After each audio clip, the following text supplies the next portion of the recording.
of phenomena, then and then they will complain about this bluish line that you put in the this, and this is how it happens. It's just dissolving the enamel when the acid goes.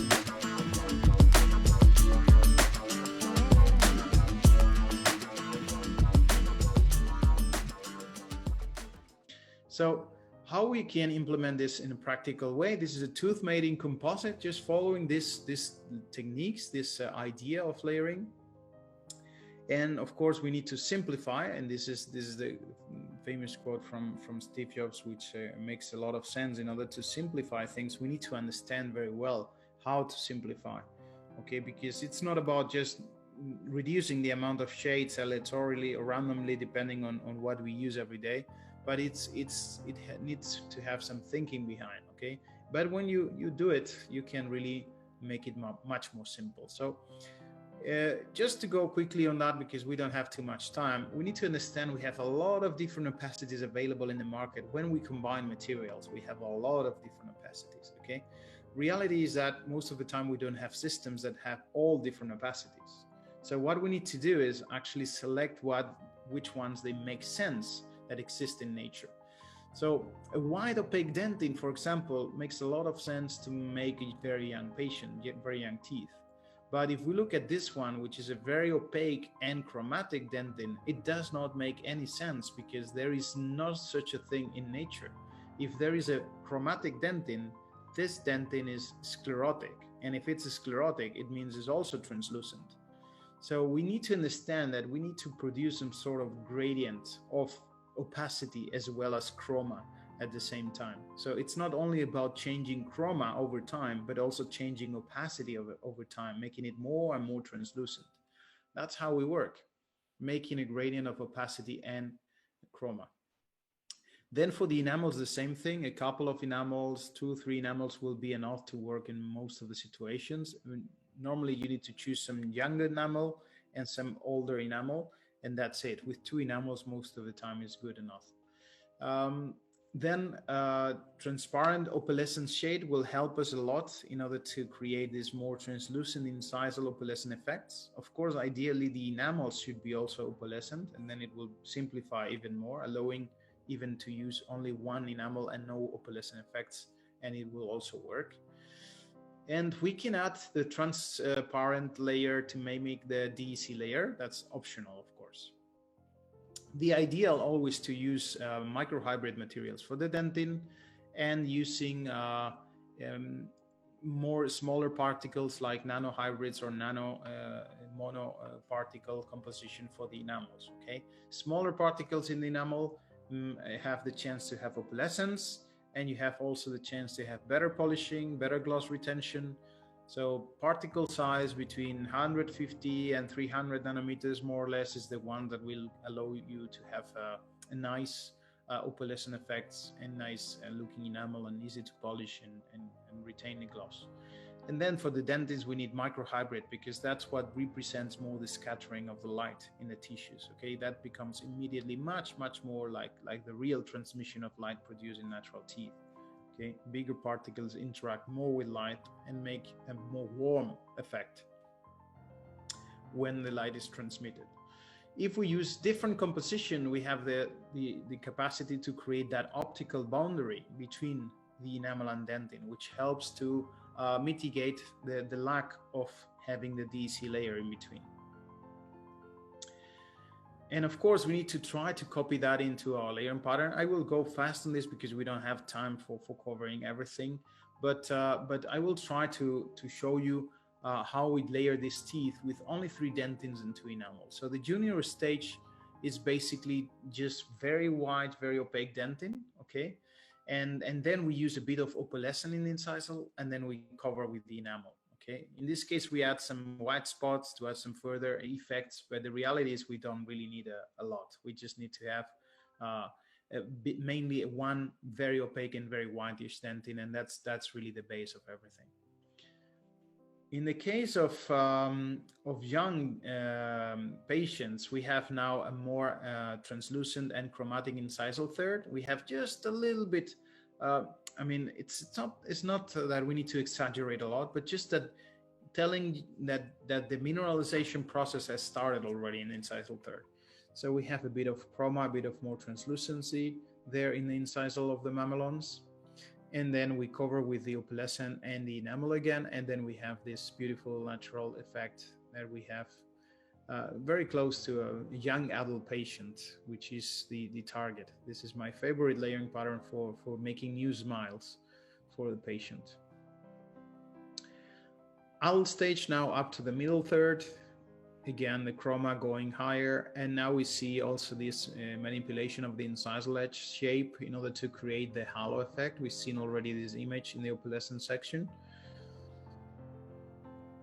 And the last one is the senior, high chromatic, very transparent material only. And this, when it's covered by a very translucent and chromatic enamel, becomes very, very desaturated. You see, it's a block of a grayish material suddenly. So we see by transillumination, we can clearly see much better this color, but still in the normal picture, it becomes really more like a grayish effect, which is what happens actually to the elder patients. So, of course, the last part will always be to match the surface texture, the anatomy. This is important in order to make more realistic restoration. Always try to make it younger, and then try to start aging it by using your rubbers in order to soften down the texture. So that will become much more natural always. Even in the elder case, we start by a little bit younger teeth in order to make it then a bit older again. That's always going to be more realistic. On the shade selection strategy, basically important always to do your shade selection while the teeth are hydrated.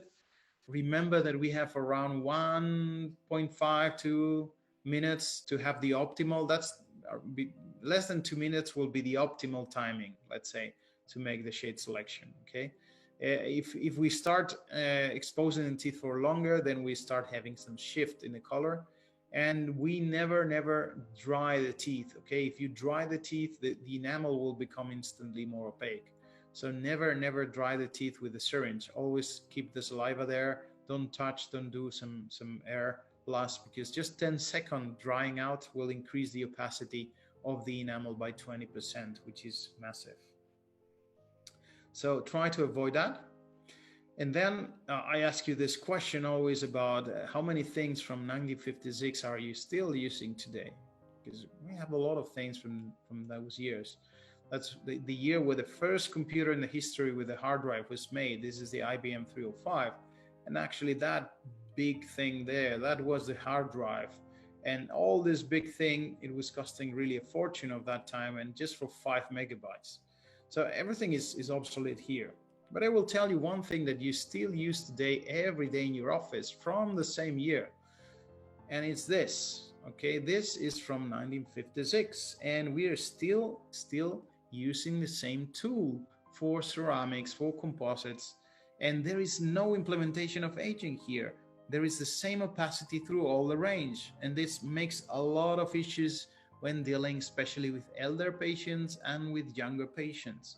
With adult patients in general, more or less it cannot work, A2, A3 shades around that. But when we go for brighter shades or we go for darker ones, we have most of our problems there, because either too much opacity in the elder case or too low opacity in the younger patients. So the fact is that we still design everything for this, for trying to match these shade types, which are 60-year-old, and they are designed for metal ceramic because they have opaque or dentin and then a thin enamel on top. This shouldn't be my model anymore. My model needs to be the natural tooth. This is what I want to copy. So that's why we propose the customized silicone mold that allows us to create this combination of enamel dentin. It's based on a histoanatomical model, so it's really a lateral incisor that is giving this dentin shape with one composite, dentin composite, and then on top of this one, we apply our enamel composite, and we create this unique combination, which is going to have the maximum predictability. This will be comparing apples to apples when doing the shade selection, not pears to apples. We know that the ceramic shade tabs have nothing to do with the color of the composites. So trying to match the ceramic shade tabs with our composite is always the chimera, because the reality is also that those ceramic shade tabs are not like the materials, but are also not like the natural teeth. So why not really doing a shortcut and comparing the material that we are going to use, the real material, comparing them to the structure of the teeth, so we can really have a 1-1 comparison, and we know exactly what's the outcome more or less gonna be if I'm using those materials to restore. So this is more predictable, always more predictable. So we make this gradient from a younger patient to an older patient, and that's our base, that's our guideline. Of course, we can add more effects and we can add more subtleties. And I'm going to present just one case and then some before after of another ones, just to show you how we work. We don't have time to develop all the steps and explain everything, but just to show you the possibilities. It's a very complicated case with 3 mamelons, a lot of translucency and opalescence around, high chromatic mamelons here, white spot, very, very tricky. But let's see how far we can get with composite. So we make the shade selection with this combination, looking as close as possible. A bit of chroma needs to be added in top of the mamelons. We can see it clearly, but basically this combination will be okay. So we start working, we remove all composite, make a 45-degree bevel, expose the dentin enamel junction. I need to control that. My dentin needs to be over the dentin enamel junction. Then I start bonding techniques, and I start with a silicone key and my palatal shell. Always do a wax up, always do a silicone key properly, because that's the main thing that will give you the right position of the incisal edge. Okay, the incisal edge position is critical, not only for the occlusion, not only for the bite, but also for the aesthetics. If your incisal edge doesn't have the shape and the position that it needs to have, then your restoration is not going to blend properly and has a huge impact on the halo effects. So on top of the enamel shell, we start building up our 3 mamelons of dentin. This is a medium opacity dentin that we choose for adult patients, let's say like an adult dentin. And then we use like a senior dentin, a more sclerotic one here on top. And this senior dentin will become really just this extra bit of chroma that we saw in the shade selection. Of course, we cannot see anything on the other tooth anymore. We cannot take decisions now on the fly while working. Now we cover this with a little bit of the opalescence shade. Okay, it needs to go around the mamelons, a little bit on top. It's not a problem too. Okay, but don't go into the bevel with these shades. And then we put some stain, and then we cover with a final layer of enamel. So always try to cover completely the opalescent shades, because many of them have a composition that is different and it's probably mechanically much weaker. So that means it has a different polishing and it gets exposed and it doesn't look so good. So for the polishing, very simplified. Just we start everything dry. We use air, maximum air pressure, in order to cool down the surfaces, but we work dry always, no water. We use very slow speed, very slow, 2,000, 3,000 RPM for the disc, making the line angles, making the contour, and then we move into the rubbers by using this kind of rubbers. Very slow again, it's around 8,000, 9,000 RPM. Pre-polishing and then fine polishing, a little bit higher speed, like 10 to 12,000. And then we have a perfect gloss, but now we need to do the secondary anatomy, not before. Now we do with very slow and high torque, very slow speed, multiplier contour angle or blue ring contour angle, even better. And we use a green ring diamond, okay, very coarse diamond. We make the vertical lines, the vertical texture, and then the horizontal lines, the horizontal texture just passing the burr. And it's the side of the burr that will create the grooves, the perichymata, all the horizontal texture. We can also mark some lines, some scalpel is useful to do the crack lines. And then we can soften down that texture, especially with the white rubber, with the fine polishing one, in the horizontal direction, same direction as the horizontal lines. So we can soften it and give it gloss, and the luster we give with a gold hair brush and the diamond paste, and that's the best in order to achieve the highest gloss. And the polishing strips, what is important is always to use them like this. Never use them around the tooth completely, because if you use polishing strips completely around the tooth, you're going to really remove the contact point. You need to do it to smooth the transition between the buccal and the contact point, and between the palatal and the contact point, but not really touching the contact point. So that's the way to do it. Okay, always cross like that, or from the other angle. Okay. And then at that point, we can only judge just the shape, the polishing, the gloss, and it's only after full rehydration that we can start evaluating the color. With nanoparticles, nanofills, we always see some difference from the polarized picture. You can see that the tooth is actually not changing at all by using the polarized, but the composite does have a different look with the polarized and without the polarized. And that happens always with composites that are more with the nanoparticles, because they polarize the light a little bit. But you can see different lights, and the integration with different lights is good. We have nice transillumination, fluorescence. So overall, the situation, the restoration is working very well, and that's what we want. So that's before and after.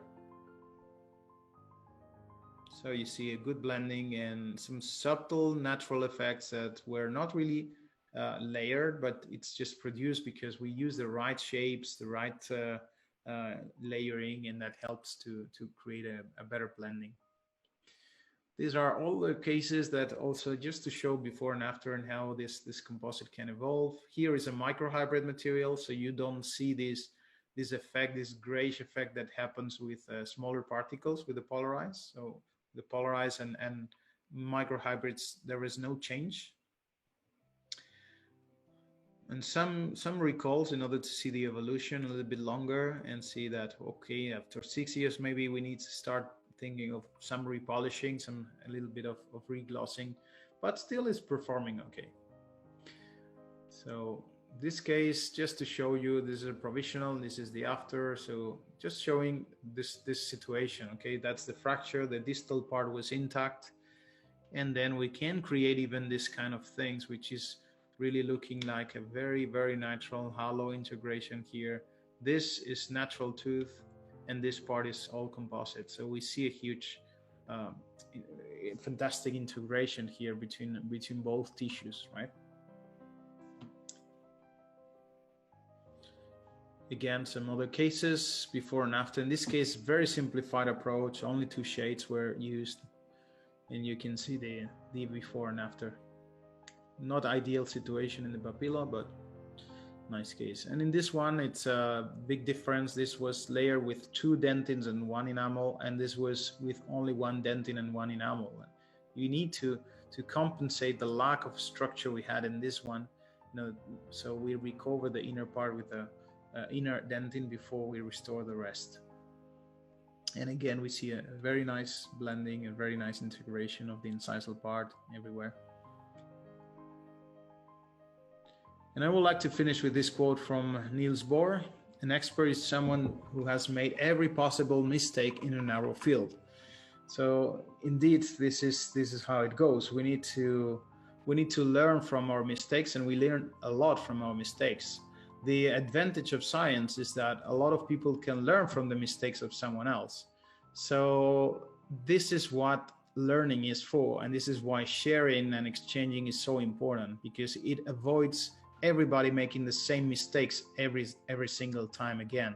If we all need to make all the mistakes that the ones that came before us did, then of course at the end there is no way to evolve, because we keep just doing the same thing in a loop. So if we can learn from the mistake of others, then it's much better, of course, and we can start with a much better point, and that's the whole point of the science, I think, right? To learn from accumulated mistakes. So thank you very much for your attention. I hope you enjoyed